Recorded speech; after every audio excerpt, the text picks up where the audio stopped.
नमस्कार, स्वागत है आपका संवाद 365 देख रहे हैं आप। आपके साथ मैं हूं दिग्विजय सिंह चौहान। टॉप 5 में आपका स्वागत करता हूं। टॉप 5 में जिन खबरों पर आज हम बात करेंगे, सबसे पहले इनकी सुर्खियों पर नजर डालते हैं। मुख्यमंत्री तीरथ सिंह रावत का दिल्ली दौरा, जेपी नड्डा से मुलाकात के बाद उपचुनाव पर स्थिति स्पष्ट होने के आसार, चर्चाओं का बाजार भी गर्म। उत्तराखंड कांग्रेस में बड़े फेरबदल के आसार, नेता प्रतिपक्ष के साथ प्रदेश अध्यक्ष पर भी फैसला संभव। स्कूलों में गर्मियों की छुट्टियां खत्म, लेकिन अभी भी नहीं खुल पाएंगे स्कूल। आज से ऑनलाइन शुरू होगी पढ़ाई। पर्यटकों के लिए आज से खुलेगी फूलों की घाटी, कोविड प्रोटोकॉल का करना होगा पालन। घाटी में खिले हैं कई तरह के फूल। उत्तराखंड में पिछले 24 घंटों में कोरोना के 177 नए मामले, 218 मौतें बैकलॉग में की गई दर्ज।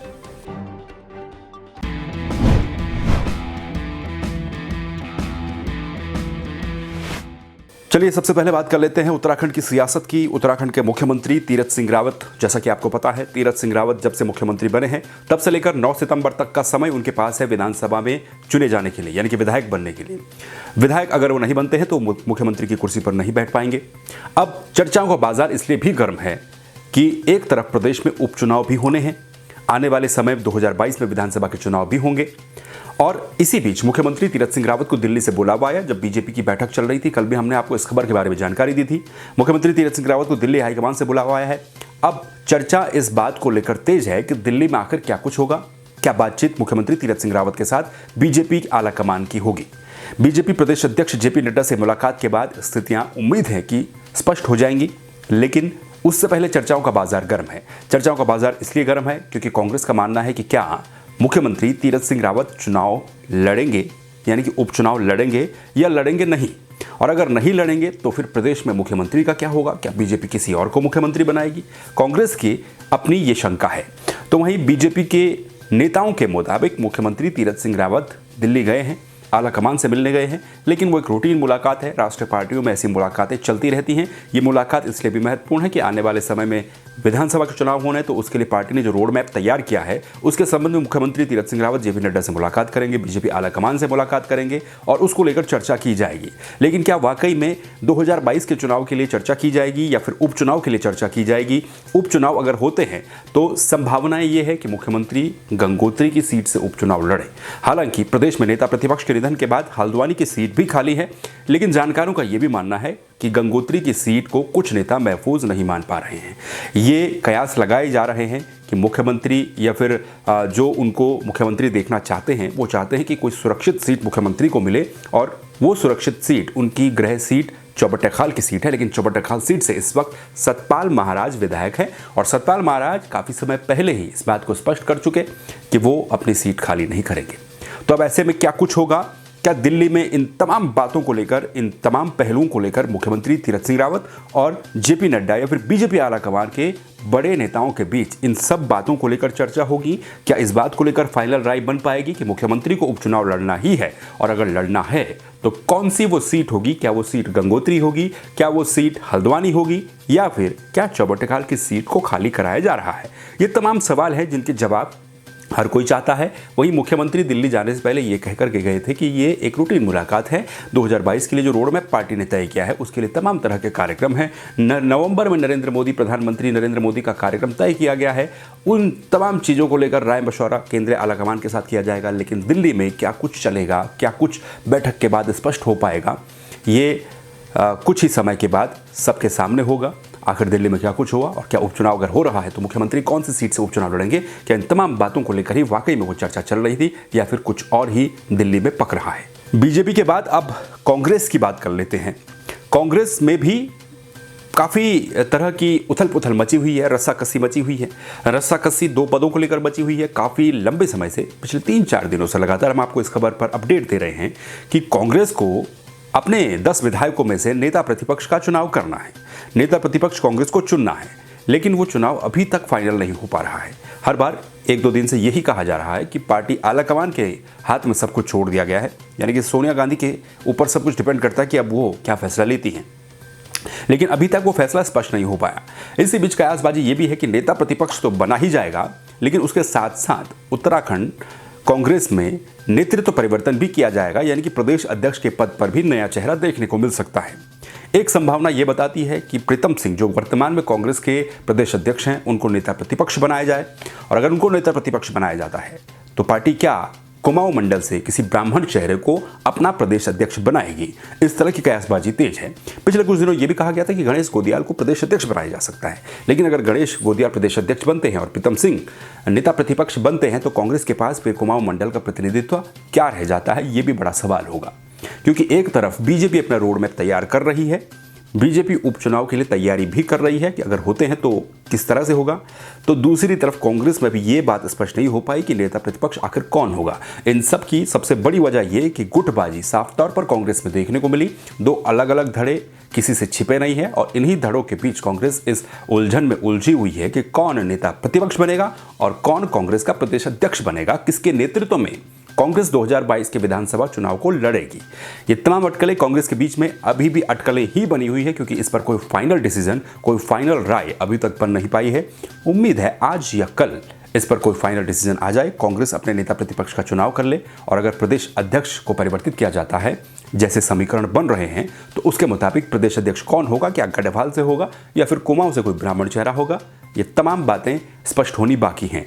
तो एक तरीके से कहा जा सकता है कि प्रदेश की सियासत इस वक्त अपने एक्शन मोड में है। एक्शन मोड में इसलिए क्योंकि विधानसभा के चुनाव नज़दीक है और उससे पहले दो उपचुनाव अगर होंगे वो दो उपचुनाव, तो उसके लिए बीजेपी कांग्रेस दोनों को तैयारी करनी होगी और दोनों के लिए ये उपचुनाव बहुत ही ज़्यादा महत्वपूर्ण हैं। अब देखना यह है कि उपचुनाव किसके खाते में जाते हैं और कब तक अपने नेतृत्व का चयन कांग्रेस कर पाती है और कब तक दिल्ली में स्थिति स्पष्ट बीजेपी की तरफ से हो पाती है। चलिए अब बात स्कूलों को लेकर। उत्तराखंड में जब से कोरोना की दूसरी लहर आई है, पहली लहर से ही स्कूल लगातार बंद हैं, लेकिन कुछ जो बड़ी क्लासेस खुली थी उनको भी उसके बाद बंद कर दिया गया था, कॉलेजों को भी बंद कर दिया गया था। शासन ने ये कहा था कि गर्मियों की छुट्टियां रहेंगी 30 जून तक। 30 जून खत्म हो चुका है, जुलाई लग चुका है, तो ऐसे में अब स्कूल खुलेंगे या नहीं खुलेंगे, इस पर कई तरह की अटकलें पिछले कई दिनों से चल रही थी। तो ये तो स्पष्ट है कि स्कूल अभी फिलहाल नहीं खुलेंगे, लेकिन आज से यानी कि 1 जुलाई से स्कूलों में ऑनलाइन पठन पाठन, ऑनलाइन पढ़ाई लिखाई शुरू हो जाएगी। आपको हम बता दें कि बीती 8 मई से कोविड-19 के चलते, दूसरी लहर के चलते प्रदेश में जो शासकीय, अशासकीय और निजी विद्यालय हैं, बोर्डिंग स्कूल हैं, इनको 30 जून 2021 तक बंद कर दिया गया था। ग्रीष्म अवकाश घोषित कर दिया गया था। ग्रीष्म अवकाश अब खत्म हो गया, तो अब फिलहाल सरकार का कहना यह है कि पढ़ाई ऑनलाइन ही चलेगी, ऑनलाइन ही पढ़ाई को चलाया जा सकेगा। स्कूल खुलने के आसार फिलहाल अभी नज़र नहीं आ रहे हैं, क्योंकि अभी तो जो अनलॉक की प्रक्रिया में उत्तराखंड में इस बार गाइडलाइन आई हैं, जो कोविड कर्फ्यू लगाया गया था उसमें भी पूरी रियायत नहीं दी गई। तो ऐसे में बच्चों के संबंध में ही तीसरी लहर भी है और बच्चों के संबंध में ही स्कूल भी हैं, तो ये हो सकता है कि स्कूलों को खोलने में कुछ वक्त लगे। ये बात मुख्यमंत्री भी स्पष्ट कर चुके हैं। उनका कहना भी यही है कि स्थिति की समीक्षा की जाएगी, जैसे ही स्थितियां अनुकूल पाई जाएंगी तो उसके बाद कुछ फैसला स्कूलों को खोलने पर लिया जाएगा।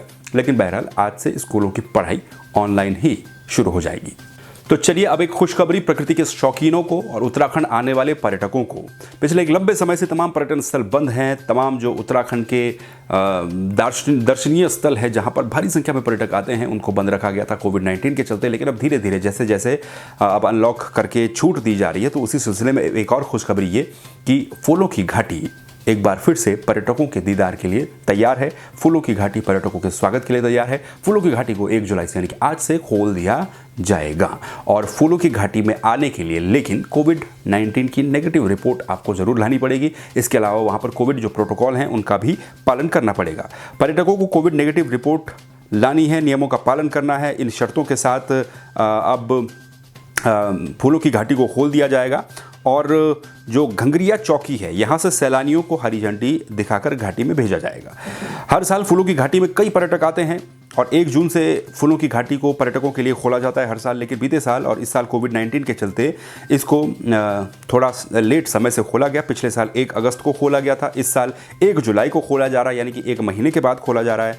नंदा देवी राष्ट्रीय पार्क के जो उप वन संरक्षक हैं नंद वल्लभ शर्मा ने बताया है कि बीते दिनों वन विभाग के उच्चाधिकारियों ने 3 दिनों तक घाटी का भ्रमण कर व्यवस्थाओं का जायजा लिया है और घाटी में जाने वाले जो पैदल रास्ते हैं, जो पुलियां हैं, उनको ठीक किया गया है। वहां पर जो पॉलीगॉन घास है उसको उखाड़ने का काम फूलों की घाटी में किया गया है। तमाम तरीके से उसको ठीक करने का काम किया गया है और घंगरिया चौकी से वन क्षेत्राधिकारी जो है वो सैलानियों को हरी झंडी दिखा करके फूलों की घाटी में भेजेंगे। तो अपनी तरफ से फूलों की घाटी प्रशासन ने सभी वहाँ पर व्यवस्थाएं कर ली हैं और पर्यटकों के लिए जो फूलों की घाटी 1 जून को खुलती थी, पिछले साल 1 अगस्त को खोली गई कोरोना के चलते और इस बार 1 जुलाई को कोरोना के चलते खोली जा रही है। लेकिन इस फूलों की घाटी के खुल जाने के बावजूद भी वहाँ पर कोविड-19 के नियमों का पालन करना पड़ेगा, नेगेटिव रिपोर्ट वहाँ पर ले जानी पड़ेगी। करीब 50 प्रजाति के फूल इस वक्त फूलों की घाटी में चारों ओर खिले हुए हैं और आमतौर पर फूलों की घाटी में 300 से अधिक प्रजाति के फूल खिलते हैं, लेकिन अभी फिलहाल 50 से ज़्यादा प्रजाति के फूल वहाँ पर देखने को मिलेंगे। रास्तों में तरह तरह की हरियाली देखने को मिलेगी। तो ये एक राहत की खबर, खुशखबरी उन लोगों के लिए जो पर्यटन के शौकीन हैं और प्रकृति के शौकीन हैं। फूलों की घाटी को खोल दिया गया है, लेकिन कोविड-19 प्रोटोकॉल का पालन वहाँ पर भी करना पड़ेगा।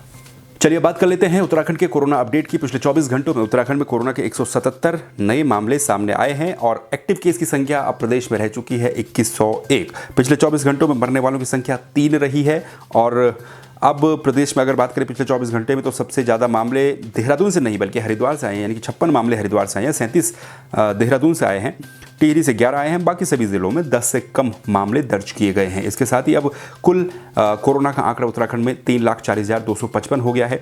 लेकिन जो एक चिंता की बात वो ये कि प्रदेश भर में 218 जो मौतें हैं वो बैकलॉग में जो मौतें दर्शाई जाती हैं हर दिन 1, 2, 3, 4, तो पिछले 24 घंटों में जो बैकलॉग से मौतें दर्शाई गई हैं वो 218 है, जो कि बैकलॉग में दर्शाई गई मौतों का सबसे बड़ा आंकड़ा है। बड़ा सवाल ये भी उठता है कि ये 218 मौतें अभी तक छिपाई क्यों गई थी, ये 218 मौतें अभी तक दर्ज क्यों नहीं हो पाई थी। ये भी तरह तरह के सवाल उठे हैं। 218 मौतों की जानकारी स्वास्थ्य विभाग ने इस बुलेटिन में दी है और बैकलॉग से जो मरने वालों की संख्या 1210 ये अभी तक दर्शाई जा चुकी हैं, जो बैकलॉग से मौतें दर्शाई गई हैं।